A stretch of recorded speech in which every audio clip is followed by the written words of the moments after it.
नमस्कार, मी Rajratna Jondhale. Top news मराठीमध्ये आपलं स्वागत. खरं तर आपण बघतोय की बिहार विधानसभा निवडणुकीचे आज निकाल जाहीर झालेले आहेत.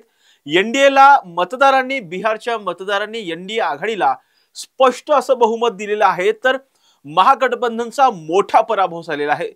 खरं तर बिहार निवडणुकीमध्ये कोणते मुद्दे प्रामुख्याने निवडणुकीच्या प्रचारामध्ये अग्रस्थानी होते, मतदारांना कोणत्या उमेदवारांचे प्रचार भावले, मतदारांनी कोणत्या उमेदवारांच्या पारड्यामध्ये मतदान केलं आणि विशेष म्हणजे या महागठबंधनचा जो पराभव झालेला आहे तो नेमका का झाला आणि एनडीए आघाडीचा एवढा मोठा विजय कसा झाला, यामागची इनसाइड स्टोरी काय आहे हेच आपण आजच्या लाईव्हच्या माध्यमातून जाणून घेणार आहोत. आणि या लाईव्ह मध्ये माझ्यासोबत आहे माझा सहकारी संकेत देशपांडे. संकेत, ज्या पद्धतीचा विजय आज एनडीए आघाडीला मिळालेला आहे, अगदी आपण बघतोय की न भूतो न भविष्यती असंच म्हणावं लागेल, कारण 243 जागांपैकी तब्बल 213 जागांचे निकाल हाती आलेले आहेत आणि एनडीए आघाडीचा स्पष्ट असं बहुमत मिळालेलं आहे. अगदी मोठा असा विजय म्हणावा लागेल. अगदी निश्चित राजरत्न, तू जसं म्हटलास तसं न भूतो न भविष्यती असा हा सगळा विजय जो आहे तो आपल्याला पाहायला मिळतो. म्हणजे स्पेसिफिकली भाजपच्या बाबतीमध्ये जर आपण बोललो तर 2020 ला भाजपने 75 जागा जिंकलेल्या होत्या. आता जवळपास आतापर्यंतच्याच निवडणूक आयोगाच्या कलानुसार 82 जागांवर भाजप विजयी झालाय. 7 जागांवर भाजप आघाडीवर आहे. एकूण 89 जागा भाजपला मिळताना पाहायला मिळत आहेत. आपण जसं म्हटलं तसं आपण एकेका जागेचं विश्लेषण करूयातच, पण इनसाइड स्टोरी ज्यावेळी आपण म्हणतो त्यावेळी स्वतः केंद्रीय गृहमंत्री अमित शहा यांनी बिहारमध्ये घातलेलं लक्ष, डोअर टू डोअर त्यांनी केलेली चर्चा आणि प्रामुख्याने चिराग पासवान सुरुवातीच्या काळामध्ये जे नाराज होते त्यांची नाराजी दूर करण्यामध्ये अमित शहांना आलेलं यश, पदाधिकाऱ्यांसोबत स्वतः अमित शहांनी घेतलेल्या भेटी आणि प्रामुख्याने बिहारच्या विजयाची ज्यावेळी चर्चा होतीये राजरत्न, त्यावेळी 2 नावं जी आहेत ती प्रामुख्याने लक्षात ठेवण्यासारखी आहेत. एक नाव आहे अर्थातच महाराष्ट्रातले बडे नाव आणि राष्ट्रीय राजकारणामध्ये जे मागच्या 10 वर्षापासून सक्रिय आहेत त्या विनोद तावडे यांचं. विनोद तावडे हे स्वतः बिहारचे प्रभारी म्हणून काम करताना पाहायला मिळालेले होते. आणि मग म्हणजे विनोद तावडेंच्या स्ट्रॅटेजीचं एक उत्तम उदाहरण म्हणजे अलीगडमधून मैथिली ठाकूर यांना देण्यात आलेली उमेदवारी, ज्यामध्ये मैथिली ठाकूर यांचा विजय झाल्याचं आपल्याला पाहायला मिळालं.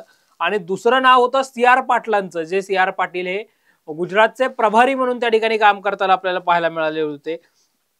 CR पाटील हे मूळचे महाराष्ट्रातले आहेत राजरत्न आणि गुजरातमधनं ते प्रामुख्याने निवडून येताना पाहायला मिळतात. खासदार आहेत, केंद्रीय जलसंपदा खात्याचे मंत्री आहेत आणि गुजरात राज्याचे प्रदेशाध्यक्ष म्हणूनही CR पाटलांकडे जबाबदारी जी आहे ती असल्याचं पाहायला मिळतं. त्यांनी त्या ठिकाणी केलेली door to door, booth to booth कॅम्पेनिंगची रचना, म्हणजे केवळ मतदार मतदानासाठी येईल इतपत नव्हे, तर तो मतदार त्या ठिकाणी पोहोचलेला आहे का इथपासून सगळ्या लावलेल्या रचना, या दोन्हीमुळे भाजपाचा विजय जो आहे तो त्या ठिकाणी सुकर झाल्याचं पाहायला मिळतंय. JDU कडून सुद्धा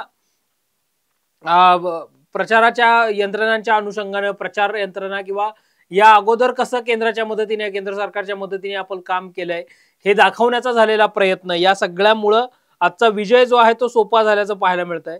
दुसऱ्या बाजूला राजरत्न, तिकडे महागठबंधनच्या बाबतीमध्ये जर आपण बोललो तर महागठबंधन म्हणून तेजस्वींचा चेहरा होता खरा, मात्र तेजस्वींच्या खांद्यावर अकेली ही सगळी निवडणूक जी आहे ती चालल्याचं पाहायला मिळालेलं होतं आणि त्यामुळं महागठबंधनला जो आहे तो फटका बसताना पाहायला मिळतोय. राजरत्न, काँग्रेसने जागा लढवल्या होत्या 61 आणि काँग्रेसला अवघ्या 6 जागांवर विजय जो आहे तो मिळाल्याचं पाहायला मिळतोय निवडणूक आयोगाच्या आताच्या वेबसाईटच्या आकडेवारीनुसार.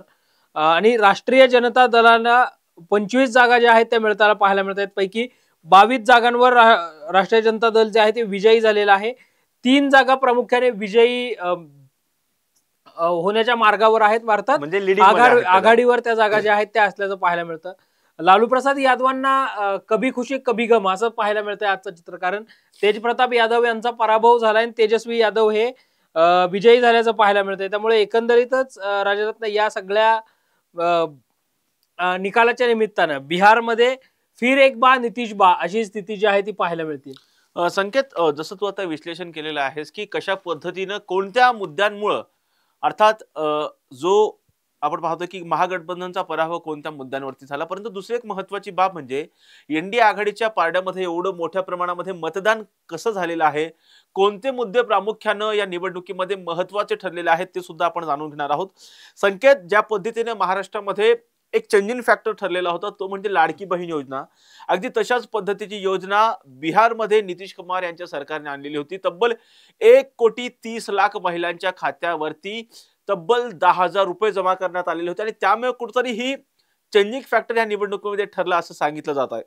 निश्चित राजरत्न, म्हणजे महाराष्ट्रामध्ये 1,500 रुपये आणि सत्तेवर आलो तर 2,100 रुपये देऊ असं साधारणतः सांगण्यात आलेलं होतं. मात्र बिहारमध्ये 10,000 रुपये महिलांना जे आहे ते देण्यात आलेले होते. ही निश्चितपणे चेंजिंग म्हणजे सगळी निवडणुकीचा माहोल बदलणारी योजना जी आहे ती असताना पाहायला मिळालेली होती. दुसरा एक मुद्दा आहे राजरत्न, ज्याला खरं तर दुर्लक्षित करून नाही चालणार, आणि तो असा होता की ही नितीश कुमारांची शेवटची निवडणूक आहे अशा आशयाचा झालेला काही पहिल्या फेज पर्यंतचा प्रचार. मात्र नंतर सगळी स्ट्रॅटर्जी जी आहे ती बदलण्यात आली. मात्र नितीश कुमारांची शेवटची निवडणूक, मग नितीश कुमारांनी सुशासन बाबू अशी आपली केलेली इमेज, या सगळ्याचा फायदा सुद्धा जो आहे तो झाल्याचं या सगळ्या निवडणुकीमध्ये पाहायला मिळालं. एनडीएने केलेलं प्लॅनिंग राजरत्न, कारण एनडीएच्या जागा वाटपाच्या चर्चा फारशा झाल्या नाही, थेट फॉर्म्युलाच डिक्लेअर झाला की भाजप 101 जागा लढणार, जेडीयू 101 जागा लढणार, लोक जनशक्ती पार्टी रामविलास 29 जागा लढणार, हम आवास जो आहे जितराम मांझींचा तो पक्ष इतक्या जागा लढेल. आणि मग तसा प्लॅन जो आहे तो ठरला. त्यानंतर प्रचाराला सुरुवात झाली. फॉर्म्युला ठरला की अगदी दुसऱ्या तिसऱ्या दिवशी उमेदवारांची यादी सुद्धा जी आहे ती जाहीर झाल्याचं पाहायला मिळालेलं होतं. त्यामुळं मोठी स्ट्रॅटर्जी जी आहे ती आखून प्लॅनिंग जे आहे ते केल्याचं पाहायला मिळालं, आणि ज्याचा फायदा हा या विजयामध्ये झाल्याचं पाहायला मिळालं. संकेत, दुसरी एक महत्वाची गोष्ट म्हणजे जर पाहिलं तर 100 पेक्षा अधिक बंडखोरांना जे आहे स्वतः केंद्रीय गृहमंत्री अमित शहा स्वतः भेटले आणि त्यांची बंडखोरी त्यांनी शांत करण्याचा प्रयत्न केला. त्यामुळे कुठेतरी एवढं मोठं म्हणजे एनडीए आघाडीला तब्बल 202 जागांवरती संकेत जो विजय मिळवताना पाहायला मिळते. खरं तर त्यामुळे कुठेतरी ते बंडखोरांचं बंड शांत झालं आणि त्यामुळे मोठा विजय मिळाला असं सुद्धा सांगितलं जातं. अगदी निश्चित राजरत्न, कारण अमित शहानी स्वतः लक्ष घातलं की रिझल्ट मिळतो अशी काहीशी धारणा जी आहे ते मागच्या अनेक वर्षांपासून झाल्याचं पाहायला मिळालं. अमित शहा राष्ट्रीय अध्यक्ष असताना राजरत्न अमित शहानी प्रामुख्याने पन्ना प्रमुख आणि बूथ प्रमुखांना ऍक्टिव्ह करण्यावर विशेष भर जो आहे तो दिल्याचं पाहायला मिळालेलं होतं. आणि त्यानंतर त्यांनी त्या सगळा आपला वापर जो आहे तो बिहारमध्ये वापरला, कारण बिहार ही पॉलिटिकल लॅबोरेटरी आहे, राजकीय प्रयोगाची प्रयोगशाळा म्हणून बिहारकडे पाहिलं जातं. बिहारमध्ये जे घडतं, बिहारमध्ये जे दिसतं, तसं त्याचा इम्पॅक्ट देशावर जो आहे तो होताना पाहायला मिळत असतो. म्हणजे 2019 ते 2024 पर्यंत महाराष्ट्रामध्ये जे आपण अनुभवलं की अस्थिर राजकारण कधी काही होऊ शकतं. आणि सकाळी ज्यावेळी आपण लाईव्ह करत होतो त्यावेळी तू जो एक शब्द राजरत्न वापरला होतास की राजनीती में कुछ भी हो सकता है, तर ही स्थिती बिहारच्या बाबतीमध्ये नेहमी बोलली जाताना पाहायला मिळालेली होती. आणि मात्र नंतरच्या काळामध्ये कुठेतरी स्थिर राजकारण जे आहे ते बिहारमध्ये झाल्याचं पाहायला मिळालं. आताच्या निकालांनी सुद्धा बिहारमध्ये स्थिर राजकारण होईल असं प्रामुख्याने राजरत्न बोललं जातंय.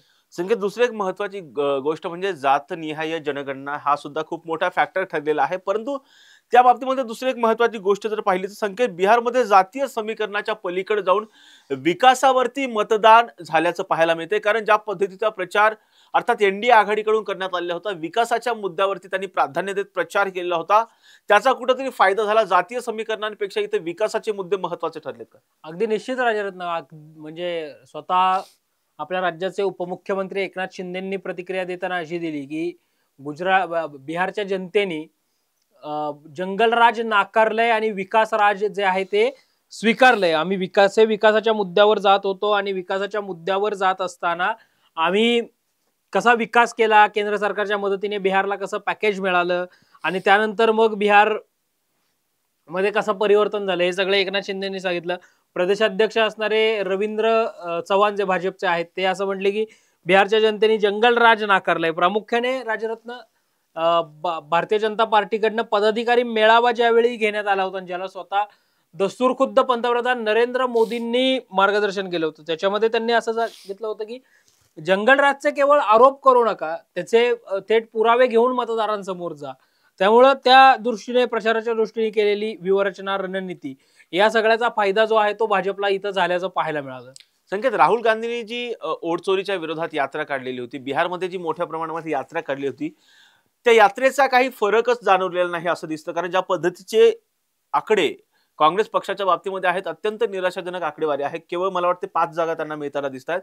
तर काँग्रेसचा खूप मोठा पराभव आहे. आणि जर पाहिलं तर मागच्या निवडणुकीमध्ये काँग्रेस पक्षाला जर पाहिलं, संकेत, तब्बल 19 जागांवरती काँग्रेस पक्षाने विजय मिळवला होता. आता केवळ 5 जागांवरती काँग्रेस 6 जागांवर 6 विजय जागांवरती मिळाला. आता जी आकडेवारी येते त्यानुसार 6 जागांवरती काँग्रेस पक्षाने विजय मिळवलेला आहे. मागच्या निवडणुकीमध्ये राष्ट्रीय जनता दलाला तब्बल 75 जागा नव्हते, म्हणजे सर्वात मोठा पक्ष म्हणून राष्ट्रीय जनता दलाला विजय मिळालेला होता. परंतु आजच्या निवडणुकीमध्ये पाहिलं तर त्यांचे निराशाजनक परफॉर्मन्सेस आहेत. संकेत, मला एक गोष्ट सांग, राहुल गांधींचा योग्य पद्धतीने वापर या निवडणुकीमध्ये अर्थात काँग्रेस आघाडी असेल, महागठबंधनला करून घेता आलेलं नाही का? कारण महत्वाची गोष्ट पाहिलं तर तेजस्वी यादव यांचा चेहरा पुढे करून ह्या निवडणुकाला जे आहेत पुढे गेले. अगदी निश्चित राजरत्न, राहुल गांधींनी खरं तर निवडणूक बिहारची मुद्दा मांडला हरियाणाचा. वोट चोरीच्या ह्या सगळ्या मुद्द्यांमध्ये काँग्रेस आणि विरोधी पक्ष अडकून राहिले आणि तेजस्वींच्या एकट्याच्या चेहऱ्यावर ही सगळी निवडणूक झाल्याचं पाहायला मिळालं. काँग्रेसचं जसं तू म्हटलं तसं 2020ला 19 उमेदवार निवडून आले होते, आता अवघे 6 उमेदवार निवडून आलेत. आणि या 6 उमेदवारांच्या विजयाचं मार्जिन जर राजरत्न आपण बघितलं तर वाल्मिकी नगरमधनं सुरेंद्र प्रसाद जे आहेत ते अवघ्या 1675 मतांनी विजयी झालेले आहेत. चनपटिया जो मतदारसंघ आहे तिथनं अभिषेक राजन जे आहेत ते अवघ्या 602 मतांनी विजयी झालेले आहेत. त्यानंतर फोरबागगंज नावाचा जो मतदारसंघ आहे त्या ठिकाणी मनोज विश्वास जे आहेत ते 221 मतांनी विजयी झालेले आहेत. आरिया हा जो मतदारसंघ आहे जिथं खरं तर मराठमोळं नाव असणारे शिवदीप लांडे सुद्धा निवडणुकीच्या रिंगणामध्ये अपक्ष होते, त्या ठिकाणी काँग्रेसचे उमेदवार अबिदुर रहिमान हे निवडून आलेले आहेत. त्यांच्या मतांचं मार्जिन जे आहे ते थोडंसं बरं आहे, 12,741 हे त्यांच्या मतांचं मार्जिन आहे. त्यानंतर किशनगंज हा जो मतदारसंघ आहे तिथनं इक्विल होडा जे आहेत ते निवडून आलेले आहेत, त्यांच्या मतांचं मार्जिन 12,794 आहे. आणि शेवटचे जे 6वे उमेदवार आहेत विजयी झालेले ते म्हणजे काँग्रेसच्या 5ही उमेदवारांपेक्षा विक्रमी मताधिक्य घेऊन निवडून आलेले आहेत. मनीन हरी नावाचा जो मतदारसंघ आहे तिथून मनोहर प्रसाद सिंग हे 15,168 मतांनी विजयी झालेले आहेत. म्हणजे 20,000 किंवा 20,000 प्लस मार्जिन घेऊन एकही काँग्रेसचा उमेदवार विजयी झाल्याचं पाहायला मिळालं नाही. काठावर पास हे सगळे काँग्रेसचे उमेदवार जे आहेत ते झाल्याचं पाहायला मिळालं. म्हणजे काँग्रेसची किती मोठ्या प्रमाणावर पिछाहाट बिहारमध्ये झालेली आहे हे या सगळ्या निकालाच्या स्पष्टीकरणावरून आपल्याला पाहायला मिळतं. राजनाथ संकेत, दुसरी एक महत्वाची गोष्ट म्हणजे आता जे बिहारमध्ये निवडणुका झाल्या त्याचा परिणाम महाराष्ट्रामध्ये जाणू लागलाय. कारण महाविकास आघाडीमध्ये आता आपापसांमध्ये थेटपणे टीका होऊ लागली आहे. अंबादास दानवे यांनी थेटपणे काँग्रेस पक्षावर टीका केली, काँग्रेस पक्षाच्या विजय वडेट्टीवार यांनी थेटपणे शिवसेना ठाकरे गटावरती टीका केली. खरं तर आरोप प्रत्यारोप होत आहेत. काँग्रेस पक्ष अधिकच्या जागा मागतो, परंतु हे विजयामध्ये रूपांतरित करण्याला काँग्रेस पक्षाला यश येतं. जर उद्धव ठाकरे यांचा चेहरा जर जाहीर झाला असता महाराष्ट्र विधानसभा निवडणुकीमध्ये तर वेगळ्या पद्धतीचा निकाल लागला असता. अशा पद्धतीचे आरोप होताना पाहायला मिळतात. खरं तर स्थानिक स्वराज्य संस्था निवडणुकीच्या पार्श्वभूमीवरती आरोप प्रत्यारोप होत आहेत. याच बिहार निवडणुकीचे परिणाम कशा पद्धतीने राज्याच्या राजकारणामध्ये आता पुढील काळामध्ये पाहायला मिळू शकतात? राजरत्न, फटाके महाराष्ट्रात आणि धमाका बिहारमध्ये अशी काहीशी स्थिती जी आहे ती पाहायला मिळाली. कारण बिहारची निवडणूक झाली की लगेच अंबादास दानवेंनी प्रतिक्रिया दिली की उद्धव ठाकरेंचा चेहरा जर जाहीर केला असता तर महाराष्ट्रामध्ये वेगळं चित्र दिसलं असतं. काँग्रेस आणि आरजेडीने मिळून काही चुका केल्या ज्याचा परिणाम जो आहे तो तिथं सहन करायला लागला. काँग्रेस मोठ्या जागा लढवतं मात्र प्रत्यक्षात विजय मिळवताना पाहायला मिळत नाही. लगेच त्याला विजय वडेट्टीवारांनी काउंटर केल्याचं पाहायला मिळालं. म्हणजे स्थानिक स्वराज्य संस्थांमध्ये मवियामध्ये सुद्धा काहीतरी बिघाडी होऊ शकते का अशी सगळी स्थिती जी आहे ती बिहारमध्ये पाहायला मिळाली. हरियाणाचा निकाल लागला होता राजरत्न, त्यावेळी सुद्धा महायुतीमध्ये अशा एकमेकांमध्ये अंतर्गत वादावादी जी आहे ती झाल्याचं पाहायला मिळालेलं होतं. आणि त्याचा फायदा भाजपने उचलून भाजपने डोअर टू डोअर कॅम्पेनिंग केलं, लाडकी बहीण योजना आणली, लोकसभेत झालेल्या चुका सुधारल्या आणि भाजप महाराष्ट्रामध्ये विजयी झाल्याचं चित्र जे आहे ते आपल्याला पाहायला मिळालं.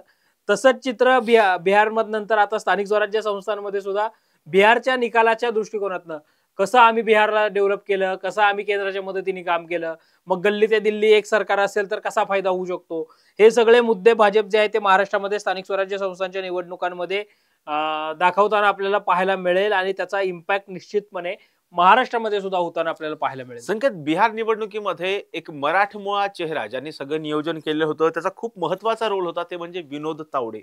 विनोद तावडे यांची भूमिका बिहार निवडणुकीमध्ये एनडीए साठी किती महत्वाची ठरली?